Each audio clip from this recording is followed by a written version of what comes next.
Attention Bears fans, patience is running thin and fans can't take any more of the head coach's choices. After yet another heartbreaking loss, a loss that many feel was totally avoidable, fan confidence is hitting rock bottom. Is this the beginning of the end for the man in charge? A massive 76% of fans have voiced their frustration. Stick around until the end to get the full scoop and find out why fans are losing faith. And if you want a glimpse into this team's future, keep watching. But wait, there's more. Just when we thought the injuries couldn't get any worse, there's a twist on the offensive line. A veteran is making his return from the injured list just in time. The shortage of options at left tackle had everyone on edge, but now there's a familiar face that might turn things around. Will this addition be enough, or does the issue run deeper than just one player?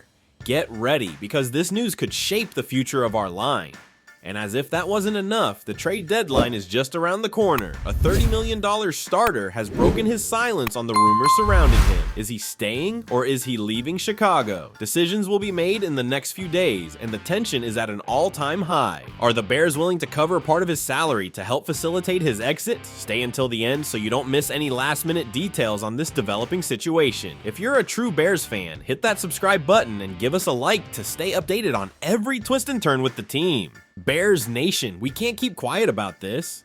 Matt Eberflus is dragging this team down. That's right, you heard me. This coach who was supposed to lead us to glory now has 76% of fans saying it loud and clear. We've had enough. Now I ask you, how many of you thought that after all those fourth quarter mistakes last season, we'd see some changes? Because let me tell you, I sure did. I thought Eberflus would learn from his mistakes, grow stronger under pressure, but what have we seen? Nothing. We're still watching one of the most frustrating seasons in years, and don't even get me started on the Washington collapse. That game wasn't just a loss, it was an embarrassment. And that's when I ask, how is it possible for this franchise to fall this way? This is one of the most iconic teams in football, built on grit, fight, and respect. But here we are, with a coach who seems clueless on how to lead this team when it matters most. What's happening to fan confidence? Just last week, 97% of us had faith in the team, and now, after that disaster of a performance, it's dropped to 51%. And that's not even the lowest point. Remember how we felt after that loss to the Colts? Only 37% of fans still believed in the team's direction. Just 37%. What does that tell us? That fewer and fewer of us can believe in this project. And what about the rest of the league? According to the latest SB Nation Reacts poll, fans across the country think the Bears don't stand a chance against the Cardinals this Sunday. The Cardinals, a team that frankly shouldn't even be a concern, but here we are watching as our own confidence crashes, and now even fans of other teams believe Arizona has a better chance to win and cover the spread than we do. So Bears Nation, I ask you this, how much longer are we going to put up with this? How many more games are we going to let slip through our fingers? Because I'll tell you this, something's gotta change, and it's gotta change now. This team has 10 games left, and every one of them is an opportunity to get back some dignity and respect. But with Eberflus at the helm, do we really have a chance? Now I turn to you, Bears fans. Do you believe this team has any hope of saving the season? Or is it time for a total overhaul, a radical change in leadership? Are we going to keep letting our franchise sink further? Or are we demanding that things turn around now? Let me know in the comments. Is it time for Eberflus to go? And what do you think about the players' performances? Are they doing enough, or have they settled into mediocrity? This isn't just about one game, family. It's about pride, tradition, and the legacy of the Chicago Bears. I want to hear what you think. Share your thoughts and join the conversation. Attention Bears Nation, I've got some news that's going to raise an eyebrow because this could change the game in the trenches. Larry Borom, the veteran offensive lineman, is back. That's right, just in time for Week 9, Borom has been activated from the injured reserve list, and he's going to be on the front line protecting the blind side. Now, I ask you, is this enough? Is Borom the reinforcement we really need? Let's look at the facts. Braxton Jones is out with a knee injury, and rookie Magaji also sidelined with a calf issue. With both of them down, this is clear. Borom is our best option. But here's the kicker. We're talking about a player who had some struggles last season. Allowing 3 sacks and 25 pressures raises a lot of questions. And to be honest, Borom really provide the stability this line needs. I'll tell you this, has had his moments in the past, sure, but we can't overlook his inconsistent performance.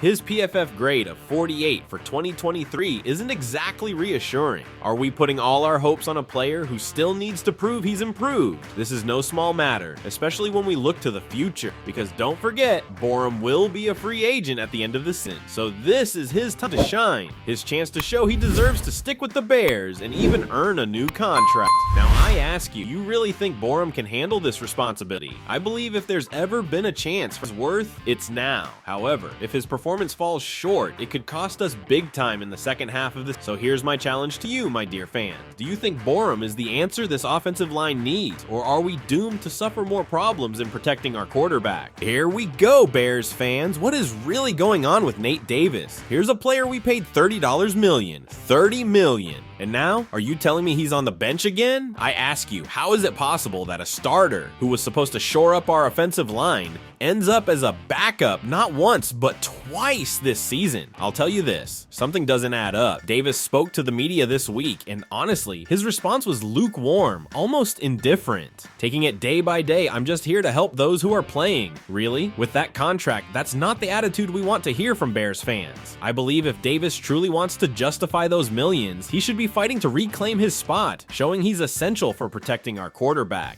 And let me tell you something, friends. The injury situation on the offensive line is critical. We have Braxton Jones out, and other starters like Bates, Jenkins, and Borom are questionable for the upcoming game against the Cardinals. Now, this matchup is crucial. If we want to keep dreaming about the playoffs, we can't afford to lose. So what are we thinking? Are we really going to get rid of an offensive lineman in the middle of this crisis? I ask you, isn't this playing with fire? It's true, the Bears have been trying to move Davis on the market, and they're even willing to cover part of his salary. That tells me there are serious issues with this player from the front office down to the coaching staff. There are whispers about his work ethic and commitment in practice, and that makes me wonder, is this really the type of player we need in Chicago? But I'll also say this, trading an experienced offensive lineman for someone less prepared could be even riskier. Are we going to sacrifice the little depth we have on the line for someone who isn't even up to par? I think Coach Eberflus is walking a very thin line here. We have only a few days left before the trade deadline, and Chicago has to make a decision that could define our season. Do we risk losing depth on the offensive line, or do we try to recoup some of the money we invested in Davis? That's the question I'm asking myself, and I'm asking you, Bears fans. So let me ask you, do you think it's time to part ways with Nate Davis and see what we can get in return, or would you prefer to keep him, even just as a backup piece, to avoid compromising our team when injuries are piling up? Bears Nation, let me know in the comments. Do you think Eberflus has completed his cycle with the team, or do you still see potential for him to lead us to victory? Also, what do you think about how our players have performed on the field? Your opinion is key to understanding what this team needs. And speaking of important decisions, will Borom be the unexpected hero or the villain of this season? We all want to hear your predictions for this final stretch. Drop your answer below and let's make some noise to ensure our voice reaches all of Chicago. Lastly, let me ask you, do you think it's time to part ways with Nate Davis and see what we could gain in a trade? Or would you prefer to keep him as a strategic backup to cover us in case of injuries? Your comments are essential for understanding the future of our Bears. Don't forget to subscribe to the channel and join this great family of passionate fans who live each game intensely. Here, we are all part of this Bears community. See you in the next video, and remember, this is where your voice counts to make history.